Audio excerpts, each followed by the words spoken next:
j'aimerais juste dire un petit mot sur la peine de mort, parce que Bergoglio recondamne à LOL la peine de mort dans son encyclique. Et pour ce faire, il essaie de donner un pseudo-fondement. Alors il cite 3 personnes. Il cite Lactance, qui est un père de l'Église. Il cite le pape Nicolas Ier. Alors il ne cite pas un texte du magistère de l'Église, il cite une réponse du pape Nicolas Ier au roi des Bulgares. Nous ne sommes pas donc dans un texte infaillible. Et il cite saint Augustin. Alors ce qui est formidable, c'est qu'il y a un conciliaire qui a écrit un très bon article sur la peine de mort. Ce conciliaire, c'est monsieur Cyril Douno, qui s'est fait connaître dans nos milieux parce qu'il a essayé de porter la contradiction à Maxence Écart, concernant le livre que Maxence Écart a fait il y a 1 an de cela. Et Maxence Écart lui a répondu, et pour dire les choses très simplement, la critique de Cyril Douno a été réfutée, atomisée, carbonisée, il n'en reste rien. Bref, il aurait mieux fait de s'abstenir pour le coup. Mais cela n'empêche pas que ce monsieur Cyril Douno, donc, qui est un universitaire de la Ve République, conciliaire de son État, a fait un article sur la question de la peine de mort et de l'Église. Comment s'appelle l'article, M. Pierre-Tirmont ? Une solution de continuité doctrinale, peine de mort et enseignement de l'Église. Voilà, donc je relis, là, il y a quelques jours, cet article, qui est un très très bon article, très bien fourni, avec beaucoup de références. Et il s'avère que M. Cyril Douno évoque les 3 références de Bergoglio. Non, mais la Providence, quand même, fait bien le travail. Hein. Vraiment. Merci Seigneur. Deo gratias. Donc Bergoglio nous dit que Lactance, le père de l'Église Lactance, était contre la peine de mort. Que dit M. Cyril Douno à ce sujet ? Citation de l'article. Lactance s'insurge contre l'impardonnable erreur, citation, de ceux qui accusent d'inclémence ou de méchanceté la justice de Dieu ou des hommes, et de traiter de méchant celui qui inflige une peine aux méchants. S'il en est ainsi, nous avons des lois néfastes, parce qu'elles vouent au supplice les criminels, ainsi que des juges néfastes, qui punissent de mort ceux qu'ils ont convaincus de crime.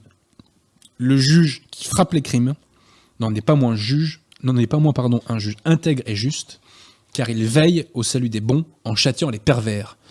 Texte issu de la colère de Dieu. Et Lactance conclut, et j'aime beaucoup cette citation que j'ai découverte, c'est nuire que d'épargner celui qui nuit. Donc Bergoglio nous dit que Lactance était un père de l'Église contre la peine de mort. C'est faux. Lactance était pour la peine de mort. Et donc Bergoglio a sans doute détourné de son contexte une phrase de Lactance. Ensuite, Bergoglio nous cite le pape Nicolas Ier. Alors, un petit instant. Alors, que nous dit Cyril Douno ? Non, et Cyril Douno est conciliaire, hein, je répète, c'est pas un sédévacantiste, hein, donc un catholique. Bon. Cyril Douno nous dit ceci, donc. Saint Nicolas Ier, dans sa réponse aux Bulgares de 866, aborde un grand nombre de questions dogmatiques et canoniques. Si ce texte est connu en droit pénal pour son opposition à la torture judiciaire, il l'est moins pour ses prises de position relatives à la peine de mort. Si le pape réclame parfois du roi la clémence ou la miséricorde, le principe de légitimité de la peine de mort est rappelé plusieurs fois. Plus loin, une autre réponse est encore plus éclairante sur la pensée du pontife. Citation. Quant à ceux qui ont trucidé leurs prochains, c'est-à-dire leurs consanguins, que les lois respectables trouvent leur application. Mais si les coupables se sont réfugiés à l'Église, qu'ils soient arrachés à la mort promise par les lois.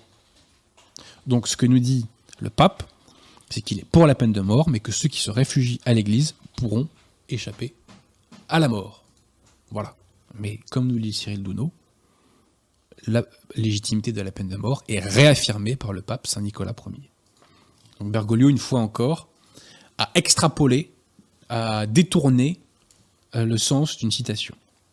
Et enfin, alors là c'est quand même sacré, là c'est quand même fort de café, Bergoglio nous dit que Saint Augustin était contre la peine de mort parce que dans un procès, il a demandé qu'on n'ôte pas la vie aux accusés.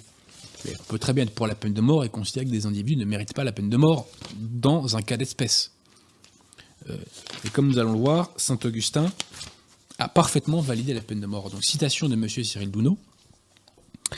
Saint Augustin semble de tous les pères le plus prolixe à ce sujet. Tout au long de son ministère épiscopal et dans des œuvres de divers genres, il justifie la peine capitale. Dans son traité du libre arbitre, se mettant en dialogue avec Évodius, il indique qu'on n'appelle pas homicide, citation, le soldat qui tue l'ennemi, le juge ou son ministre qui tue le malfaiteur. Il explique encore dans une lettre à Publicola, je ne suis pas d'avis qu'on puisse tuer un homme, à moins qu'on ne soit soldat ou revêtu d'une fonction publique, de façon qu'on ne frappe pas pour soi-même, mais pour les autres, pour une cité par exemple où l'on réside avec une légitime autorité. Et plus loin,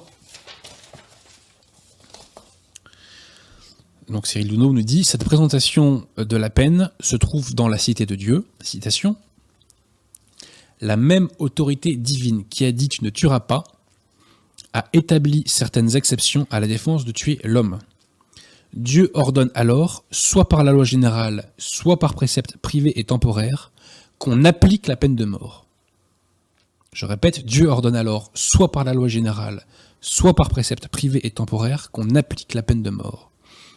Or, celui-là n'est pas vraiment homicide, qui doit son ministère à l'autorité. Il n'est qu'un instrument, comme le glaive dont il frappe. Aussi, n'ont aucunement violé le précepte « tu ne tueras pas » les hommes qui ont fait la guerre sur l'ordre de Dieu ou qui, représentant la puissance publique, ont puni de mort les scélérats conformément aux lois, c'est-à-dire au commandement de la très juste raison. Donc je résume. Bergoglio nous dit que Saint Nicolas Ier, Lactance et Saint Augustin étaient contre la peine de mort. Cyril Douno nous démontre le contraire. Voilà.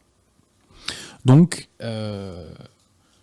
l'abolition de la peine de mort et la promotion vraiment de la lutte contre la peine de mort est contraire à la foi catholique. C'est une nouvelle rupture doctrinale. Et d'ailleurs à ce sujet que je retrouve dans mon texte. Donc c'est un conciliaire qui a écrit ce texte, et de mémoire, sa conclusion était pas mal. C'est là qu'on voit que ça cogite quand même chez les conciliaires. Il nous dit, au-delà... Alors attendez, je vais remonter un peu. Donc, l'Église a constamment enseigné donc, la légitimité de la peine de mort. Alors se pose la question, au-delà du simple aspect prudentiel de l'acceptation de l'opposition à la peine capitale, de savoir si le pape peut modifier la doctrine. Plus loin, au-delà de la seule question de la peine de mort, se pose celle d'une rupture envisageable dans la tradition, ouvrant la porte à toute modification doctrinale ultérieure. Ça, c'est la fin de l'Église, je précise. Parce que la doctrine de l'Église, dans ses principes, est figée. La révélation est figée. On peut l'expliciter, la développer, mais on ne peut rien ajouter de nouveau. C'est dans Vatican I. Le pape n'est pas là pour ajouter des doctrines nouvelles. Je répète la phrase de Cyril Douno.